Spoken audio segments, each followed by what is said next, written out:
Hello everyone, সবাইকে নমস্কার। আশা করি সবাই ভালো আছেন, আমিও আছি ভালোই। তোমাদের সামনে হাজির হলাম ছোট্ট একটি ব্লগ ভিডিও নিয়ে। আশা করি তোমাদের ভালো লাগবে। তোমরা আমার সাথে থাকো, সম্পূর্ণটা দেখতে থাকো। কি করছি ছোট্ট আমি পটলের একটা রেসিপি নিয়ে আসলাম, পটল ভাপা। আমি কিভাবে রান্না করছি, আগে পটলটি একটু হালকা একটু খোসাটা রাখছি, সুন্দর করে খোসাটা ছেড়ে নিচ্ছি আর পিস পিস করে নিচ্ছি। আর এখানে আছে সরিষা, পোস্তদানা আর চারমগজ, কাঁচা লঙ্কা। এগুলি আমি শিলপাটায় বেটে নিব। আর পটলটা আগে ভেজে নিব সুন্দরভাবে হলুদ আর লবণ দিয়ে। পটলটা ভাজার পরে আমি ওই প্যানের মধ্যেই তেল দিয়ে দিচ্ছি আর জিরার ফোড়ন আর একটু তেজপাতা দিয়ে দিচ্ছি। এই যে এইভাবে ভেজে নিচ্ছি।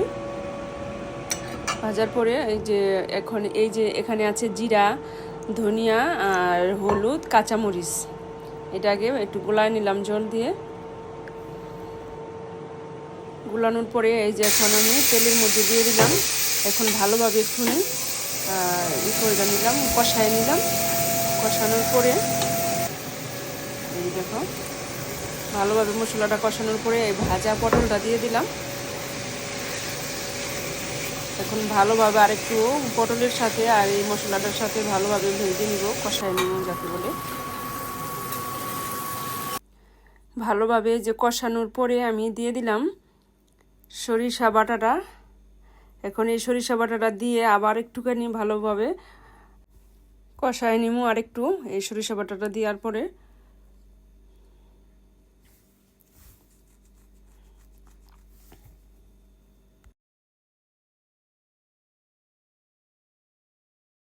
ভালোভাবে কষানোর পরে এখন আমি দিয়ে দিলাম যতটুকু পরিমাণ ঝোল রাখবো অতটুকু পরিমাণেই একটু গরম জল দিয়ে দিলাম। ঠান্ডা জলটা দিই নাই, কিন্তু গরম জল দিয়ে ঝোলটা এখন ফুটিয়ে নিব। পটলটা আমি একটু ঝোলটা মাখা মাখা টাইপের রাখবো। আর এই পটল ভাপাটা দুর্দান্ত স্বাদ হয়, কিন্তু এভাবে ঝোলটা অল্প রাখলে, ঘন ঘন রাখলে আর অনেক টেস্ট হয়। আর সামান্য দুইটা দিয়ে দিলাম কাঁচামরিচ। আর আমার এই যে দেখো হয়ে গেছে প্রায়। এখন একটু ভাজা জিরের গুঁড়ো উপরটা দিয়ে দিলাম ছিটাইয়া। আর দিয়ে দিলাম এই যে গায়া ঘিটাও দিয়ে দিলাম। আর আরেকটা জিনিস দেখাইতে ভুলে গেছি, সামান্য একটু চিনি দিয়ে দিবা, অল্প। এই যে আমার রান্নাটা হয়ে গেছে, দেখো কত সুন্দর হয়েছে, অনেক লোভনীয় হয়েছে আর দুর্দান্ত স্বাদ হয়েছে। ঘিটা দিওনে সবচেয়ে থেকে বেশি টেস্টি হয়েছে। আর আরও কিছু রান্না করছিলাম, এই যে চিচিঙ্গা ভাজি আর লাউ পাতা দিয়ে একটা নিরামিষ, আর এখানে আছে আম দিয়ে টক। এই আজকে রান্না। আর একটু নিচে গেছিলাম বাহিরে, একটু ঘুরে আসলাম বিকেলবেলা। এই ছিল আজকের মতো, এখানে রাখছি। যদি তোমাদের ভিডিওটি দেখে ভালো লাগে তাহলে লাইক কমেন্ট শেয়ার করে আর সাবস্ক্রাইব করে বন্ধুরা আমার পাশে থাকবে। তোমাদের ভালোবাসায় আমি একটু সুন্দর ভিডিও দিতে উৎসাহ পাই।